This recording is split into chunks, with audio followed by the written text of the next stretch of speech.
Marias, Joanas, Anas, Paulas, Brunas, Claras, Júlias, Alices, Antônias, Terezas, Dandaras, Sofias, Marinas, Luísas, Helenas, Luanas, Marcos, Mirelas, Jasaras, Loras, Politeia Podcast. Protagonismo feminino.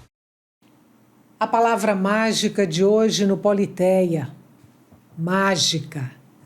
Mágica pensada por mulheres, feita por mulheres, pesquisada por mulheres. Elas são, sim, minoria na arte do ilusionismo, mas querem ampliar a participação feminina nesse universo e querem, claro, protagonismo.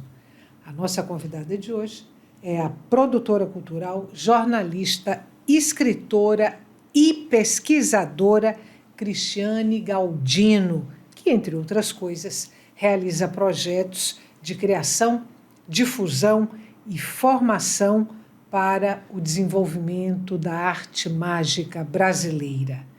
Cristiane, muito grata por você ter vindo aqui conversar com a gente, deixando aí as coisas do fim, o Festival Internacional de Mágica caminharem um pouquinho sozinhas enquanto você está aqui. Desde já te agradeço. Olha só, te apresentei como jornalista, como produtora cultural, como escritora.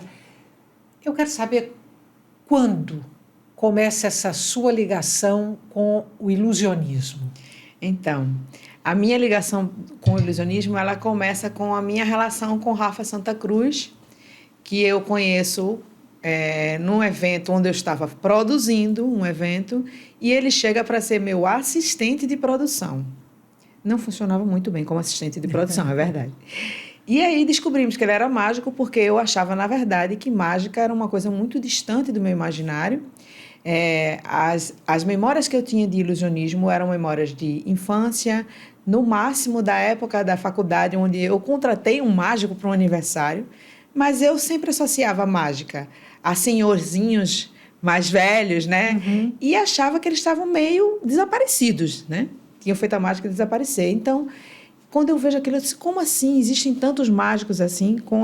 Conhecendo o Rafa, eu entrei nesse portal, né? E vi que existiam tantos. Eu disse, o que é que está acontecendo? Por que eles não estão nos teatros? Por que eles não estão para o grande público? Eles estabeleceram um caminho paralelo, e nesse caminho paralelo eles estavam atuando nas festas infantis, no corporativo, para eventos privados. Então, o grande público não tinha acesso a isso.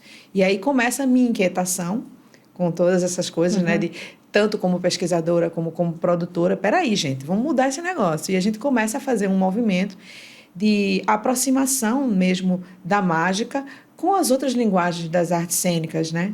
A mágica está ali filiada ao circo, na verdade, mas ela tem uma autonomia disso, filiada ao teatro às vezes, mas também tem uma autonomia, mas precisava dessa reaproximação, e esse foi o intuito do trabalho da gente, assim, desde o começo. Isso foi de 2010 para 2011. A gente começa mesmo a trabalhar juntos em 2011, e é a mesma época que o Rafa começa a ir para festivais fora do Brasil, e os poucos que existem no Brasil, que são poucos, e eu começo a ir também. E aí teve uma coisa muito interessante, que foi um festival que a gente foi no Chile, e geralmente as mulheres que não são mágicas, que não atuam profissionalmente com ilusionismo, elas são inscritas como acompanhantes. O crachazinho lá, assim, acompanhante. E não tem acesso às conferências, que é onde se fala sobre os métodos, o que está por trás do número, os segredos, né? Não tem acesso. Por um erro, eu fui inscrita como congressista, como se eu fosse mágica. E aí eu tive acesso a tudo. Na época eu colaborava com a revista Continente, e eu escrevi para as minhas editoras dizendo, gente, estou me sentindo uma sociedade secreta, porque eu estou tendo acesso a tudo. Não tinha interesse, porque na verdade eu nunca tive interesse em saber como se faz a mágica, porque eu queria aquele encantamento. Eu acho que esse negócio de ficar querendo descobrir perde um pouco a graça do negócio. Mas eu achei aquilo muito interessante de eu poder estar vendo por trás, como se fosse por trás das câmeras, nos bastidores. E aí lancei essa proposta para as meninas de fazer alguma coisa sobre isso. E isso virou minha primeira pesquisa um pouco mais aprofundada, que também ela é contemporânea de um projeto que a gente fez, porque eu disse, olha, quando eu fazia projetos para circular com a mágica, com os espetáculos de Rafa, que a gente começou a montar espetáculos, eu sempre fazia a pesquisa associada. Então, a gente, ao mesmo tempo que eu estava ali fazendo eu fiz uma investigação para fazer uma matéria especial, que foi uma matéria de capa, e aí eu disse, nossa, cadê os dados? Não tem dados. Então, ficava assim, eu tentando conciliar a minha vida de produtora e fazendo um pouco de pesquisa. E aí depois surgiu a ideia de me aprofundar ainda mais nessa pesquisa, sabe? Deixa eu te interromper um pouquinho, para te perguntar se foi aí, nesse momento, quando você vai para o Chile e quando, por equívoco, você é inscrita no festival como mágica, como ilusionista, se foi nesse momento que o seu olhar foi para a questão do feminino nesse universo do ilusionismo. Foi nesse momento? Eu acho que esse momento foi bem importante, foi bem crucial, porque ali eu começo a me debruçar também como pesquisadora para essa cena das mulheres, que assim, as mulheres vistas como assistentes ou acompanhantes, né? E aí, eu já tendo um pouco mais, eu já estava dentro desse universo desde 2011, aquilo era 2013, então já estava convivendo, entendendo um pouco como era, e fui aprofundando ali e vendo, poxa, tem muitas grandes ilusões, que são aquelas mágicas com equipamentos que somem, que desaparecem, que cortam ao meio e tal, que, na verdade, quem executa mesmo o número são as assistentes, que estão dentro dos equipamentos. E né? Que ficam como coadjuvantes. E ficam completamente como coadjuvantes. Inclusive, o que você vê na história, no contexto histórico da mágica e na cena, inclusive até os dias atuais, é um estereótipo de um tipo de mulher que precisa ser essa assistente. Então eu vou te interromper de novo, porque eu tenho aqui... eu queria entrar na sua tese de doutorado, porque você reserva um capítulo da tese para falar sobre as mulheres no ilusionismo, e tem uma colocação sua lá na tese que vai ao encontro disso que você acaba de colocar, desse perfil que se espera da mulher, né, no ilusionismo, e eu vou trazer aqui para você comentar. Está lá na sua tese, abre aspas, os aplausos e o lugar de protagonismo é dos homens, mesmo que muitas vezes o êxito da apresentação dependa do talento e da habilidade delas, que devem ser magras, flexíveis e ágeis o suficiente para executarem bem os números, além de graciosas, elegantes e preferencialmente sensuais, fecha aspas. Exatamente. Era esse estereótipo que, infelizmente, ainda permanece e que o nosso trabalho é exatamente para quebrar esse paradigma e construir outras possibilidades, né? Porque a mulher tinha esse lugar, ainda tem, mas assim, tinha muito mais somente esse lugar. Em 2013 também, por isso que eu disse sim, que 2013 pode ser esse marco, esse festival no Chile que eu fui. Eu vi um número com Charles Fry, que é um mágico inglês, que ele fazia com a sua esposa de partner, uma partner completamente debochada e que não estava nem aí para as estripulias que ele estava fazendo e dá uma subversão, transgride aquela norma e vi algumas coisas muito interessantes no Chile nesse sentido. O Charles Fry me marcou muito por causa dessa questão da mulher estar lá, ele, como a gente disse, se lascando todinho para fazer os números, que ele trabalha com mágica e malabares, e ela serrando as unhas. E nem aí, ele pedindo as coisas para entregar e nem aí. Então, aquilo me instigou.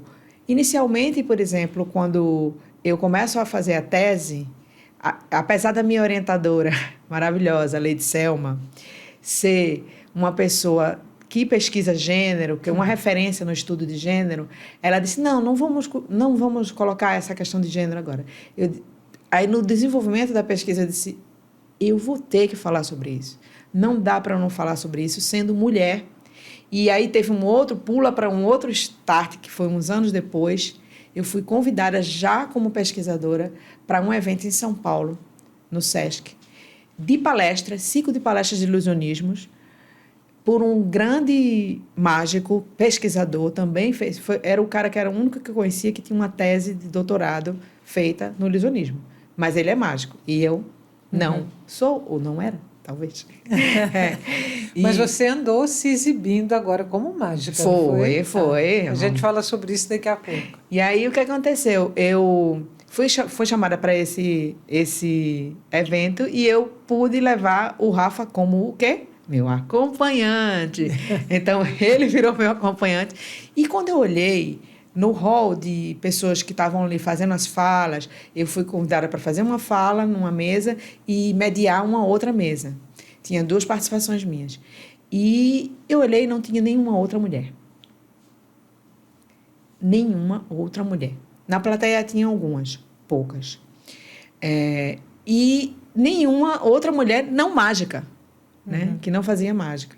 Não, literalmente. Então, eu comecei a ver a importância de ocupar esse espaço também, de ampliar essas discussões. E aí, nessa edição do festival, a gente foi mais adiante. Desde a primeira edição do FIM, que foi em 2017, nós colocamos... FIM, Festival Internacional de Mágica, que acontece no Recife e que é uma produção sua.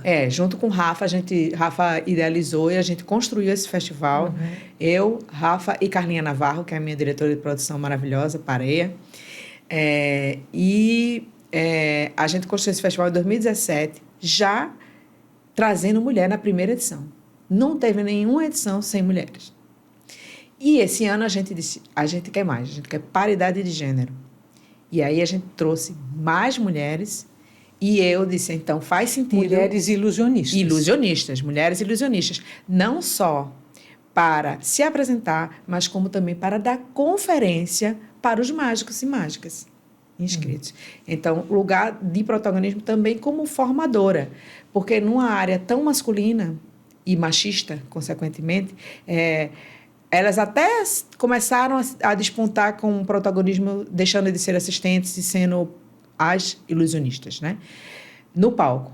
Mas aquele lugar ainda de, como assim, uma mulher vai me ensinar alguma coisa de mágica? Ainda era, né?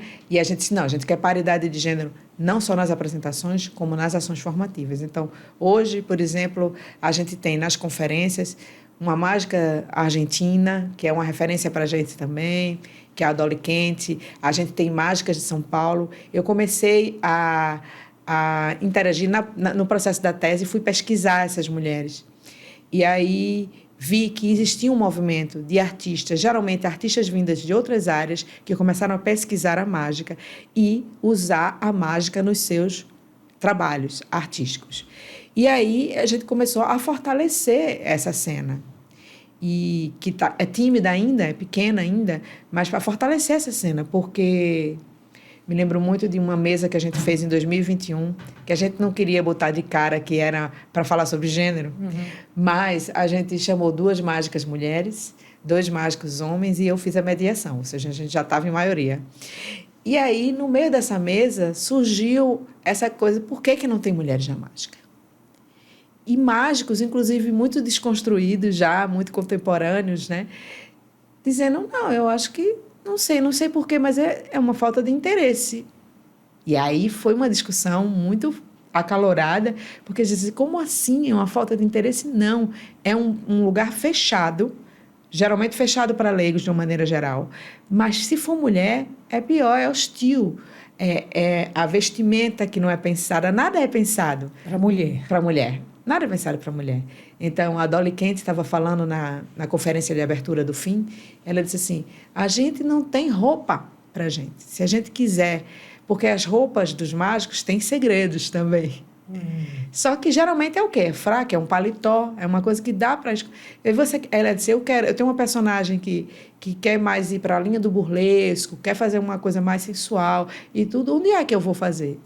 Tive que criar as minhas próprias roupas para ter os meus lugares de segredo na roupa. Ou seja, é um universo fechado em si mesmo, dentro de um contexto e de uma lógica masculina. Completamente masculina.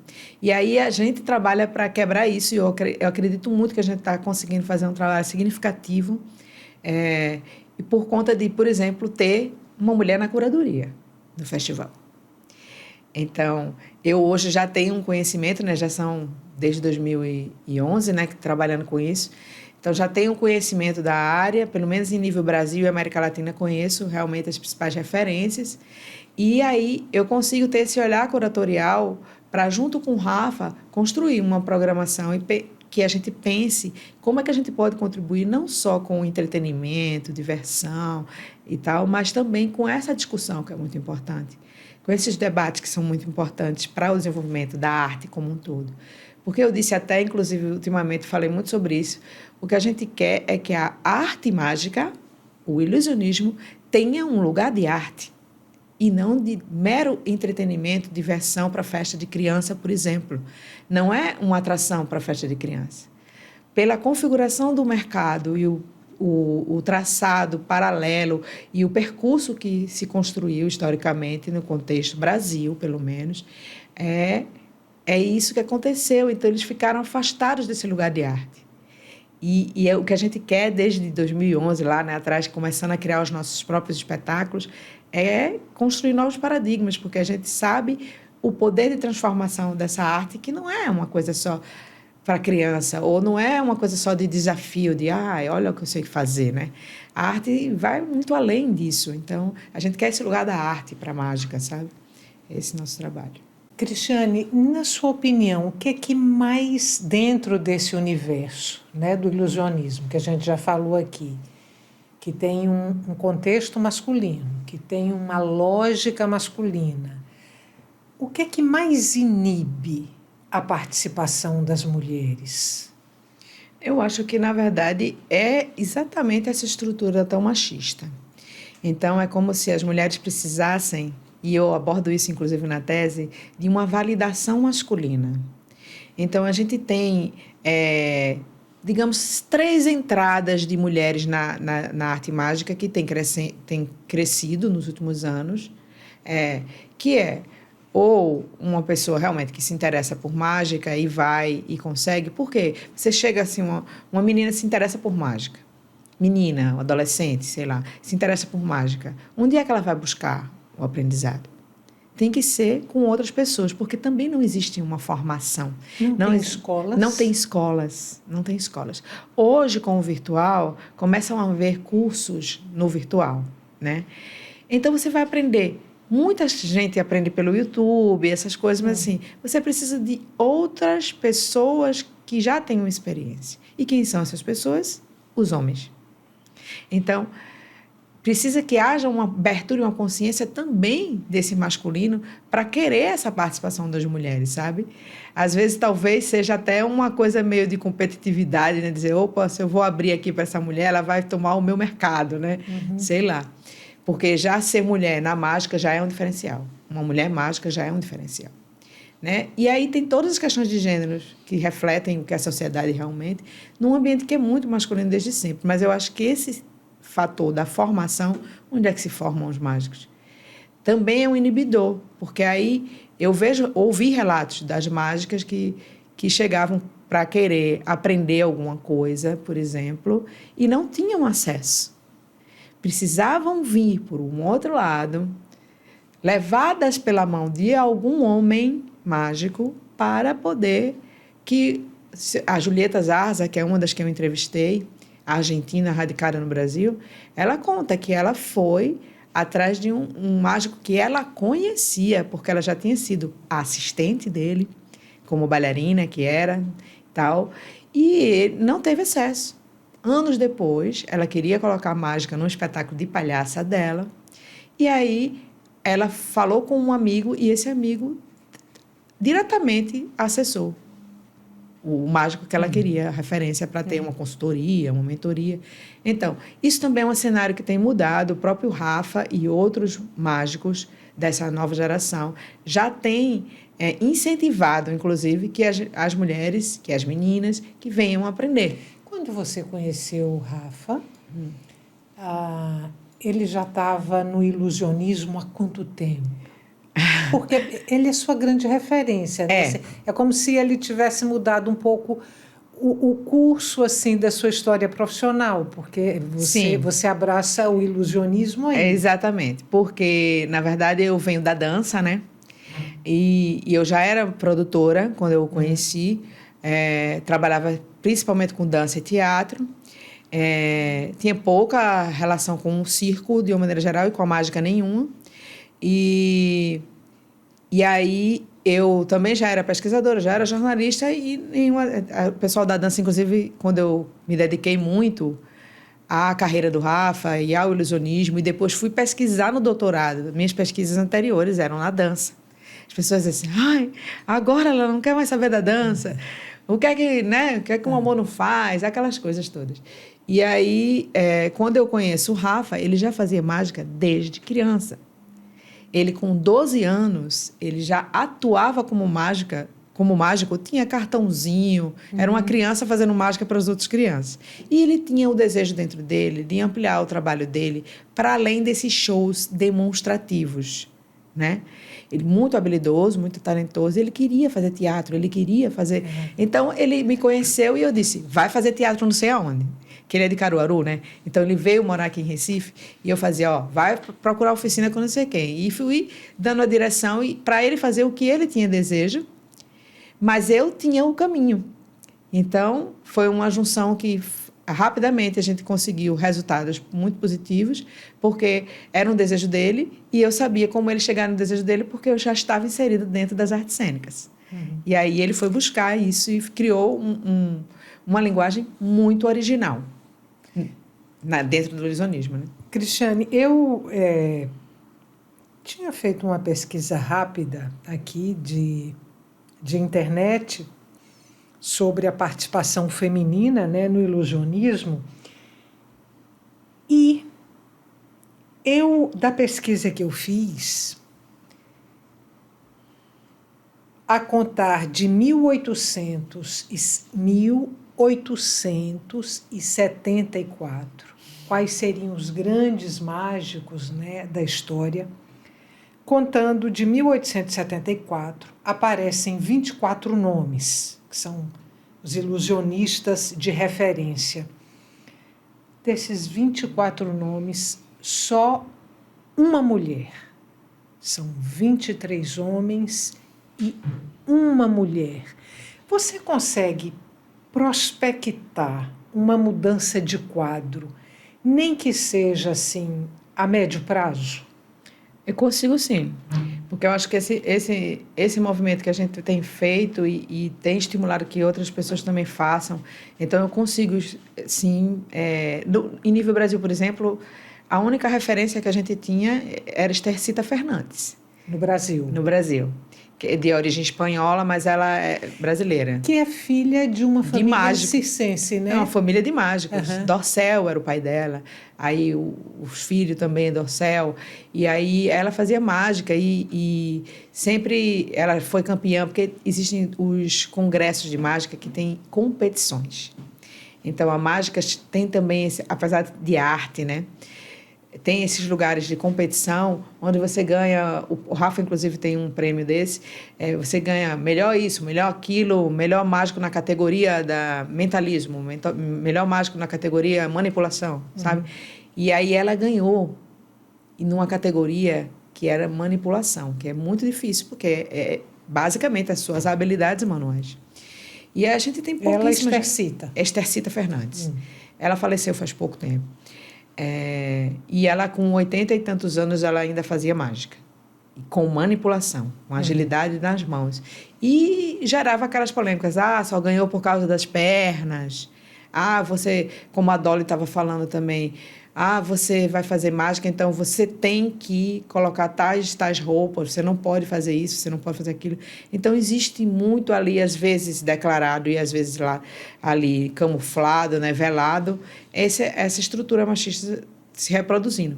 Porém, há esse movimento e eu acho que, pelo menos em nível Brasil, a gente está conseguindo, aos poucos, ter outras referências para que nessa história, a médio prazo, pelo menos, a gente consiga ter um número mais proporcional de artistas homens e mulheres, né? E aí a gente sempre está levantando essas questões para que não haja mal entendidos como um mágico achar que a mulher não vai para o ilusionismo porque simplesmente ela não se interessa. Vamos falar da sua experiência, ainda que pequena, como ilusionista. Porque você entra no universo do ilusionismo, mas entra como produtora e como pesquisadora. Exato. E aí chegou uma hora que você começou a se experimentar no ilusionismo. Fala um pouquinho assim dessa experiência. Então, quando eu estava no percurso da tese, né? Foram longos anos de pesquisa, porque teve pandemia no meio, percurso da minha vida pessoal também, né? Tratamento de saúde e tal. E aí, o negócio que era 4 anos virou 6. E aí, eu já comecei a pensar, nossa, eu queria interagir com essas outras mulheres. A minha primeira ideia era, eu quero fazer algum espetáculo com essas mulheres. E por que não eu fazer também mágica? Eu comecei a pensar em fazer mágica. Principalmente em mágicas que não exigem tantas essas habilidades manuais, né? Uma mágica mais de grande ilusão, uma mágica mais mental. E fiquei pensando sobre isso. Mas nunca fui. No dia que eu fiz a minha defesa da tese, eu fiz pela primeira vez, foi online, né? Na frente das câmeras, eu fiz um texto, porque sempre a palavra é, assim, a minha forma de expressão bem genuína e desde muito tempo. E aí eu fiz um número e falei um texto. E aí a banca ficou maravilhada, disse que todas as vezes eu queria com bancas com essas luzinhas, que eu fiz umas luzinhas aparecerem e tal. E ontem, na verdade, né, na abertura do festival, eu fiz uma performance com mágica, novamente. E aí eu me senti muito bem de fazer, fiquei com vontade, ainda mais porque eu estava com outras mulheres ali no mesmo dia, dividindo a noite no teatro, a noite mágica, com outras mulheres. E essas outras mulheres me instigando também, né, de volta. Eu instiguei elas estavam me instigando de volta a fazer, sim, uma coisa artística. E foi muito legal porque a Dolly, né, que é uma referência para a gente que está aqui no festival, ela é argentina, ela veio me falar que disse, não acredito que você está fazendo mágica em público, né, num teatro pela primeira vez hoje. Eu disse, pela primeira vez, eu não acredito com essa segurança, com essa presença e tal. Então, eu acho que muito em breve eu devo fazer alguma coisa e principalmente com outras mulheres. Quero fortalecer mesmo essa cena de todos os jeitos que eu puder. Vamos falar um pouquinho mais do festival, do fim. A gente está gravando nessa conversa, o Politeia é gravado, então quando a gente estiver soltando o Politeia, quando ele estiver no ar, o festival terá terminado, porque ele termina agora dia 21. Isso. Ainda assim, eu queria que você falasse um pouquinho do Festival do Fim, porque tem o fim, tem o finzinho, que é voltado para o público infanto-juvenil, infantil. E é um festival que acontece de 2 em 2 anos. Isso. Pronto. Então, fala do fim para a gente, porque aí quando for 2026, para estar todo mundo lá. Ou quem sabe a gente faz uma outra edição especial. Em 2025. Então, o fim ele surge dessa ideia da gente de potencializar o encontro.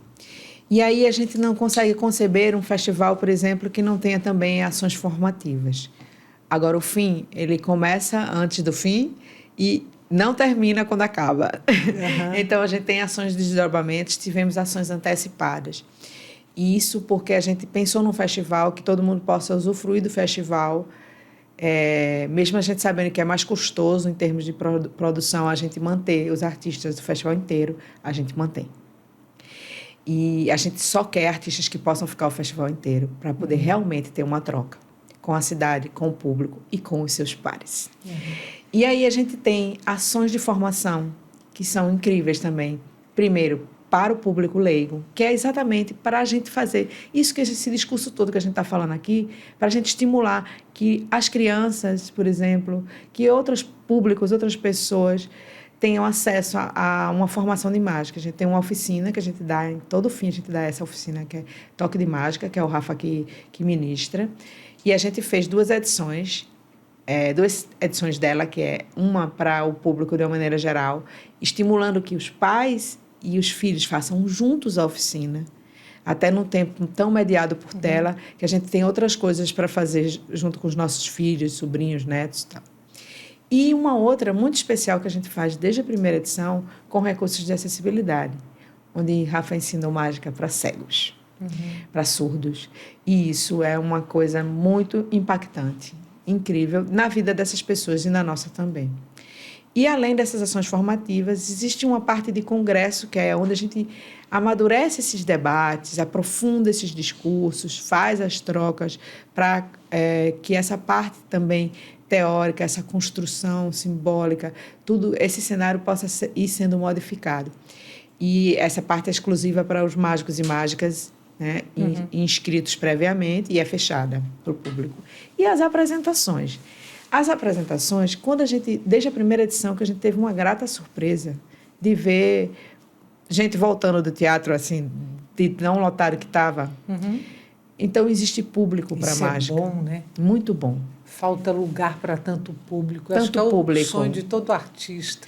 Então, a gente ficou muito encantado. A gente botou até naqueles camarotes de Santa Isabel, que é só para o governador, para não sei quem, a gente saiu enchendo em todo lugar que a gente podia. Eu disse, não, pode deixar. Se tiver lugar, a gente bota. Aí a gente saiu enchendo Santa Isabel na primeira edição do festival e seguiu tendo muitos bons públicos, porque existe um encantamento que transcende gênero, transcende idade, e que ele é acessado facilmente quando você se conecta com a mágica pela primeira vez, ou se conecta com a mágica, se permite a esse universo do invisível e do impossível, né?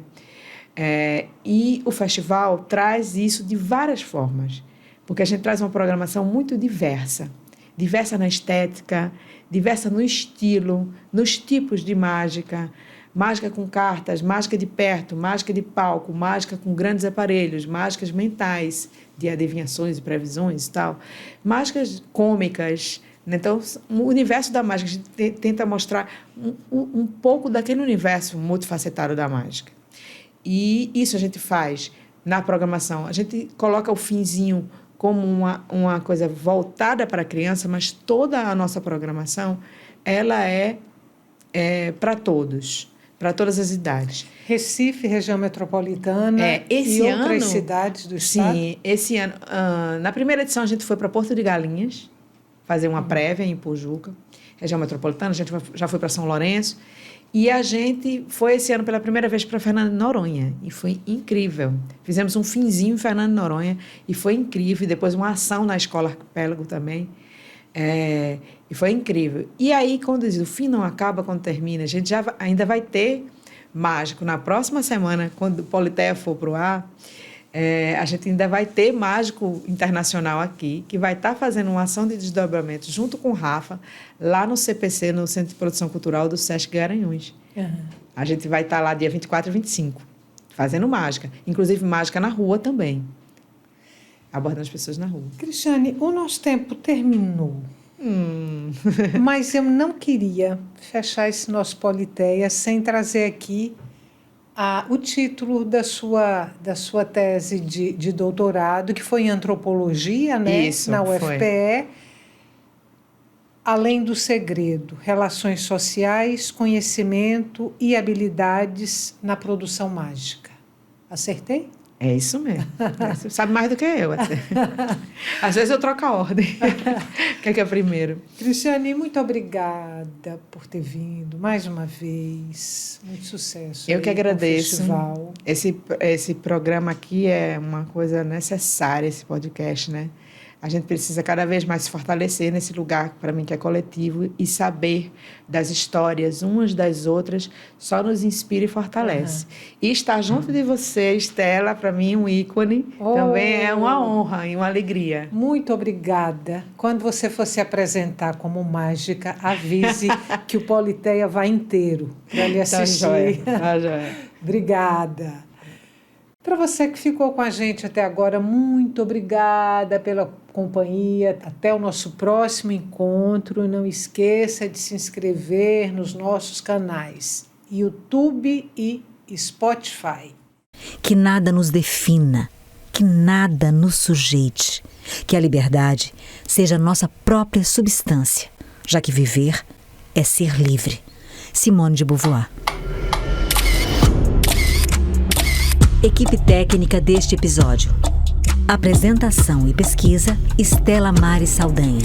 Idealização, direção e edição, Fernando Lobo. Coordenação de produção, Marcelo Rios. Assessoria de imprensa, assistente de pesquisa e produção executiva, Patrícia Braga. Câmeras, João Paulo Magero e Vitor Santana. Designer gráfico, Alice Lobo. Designer de animação, Ailton Nativo.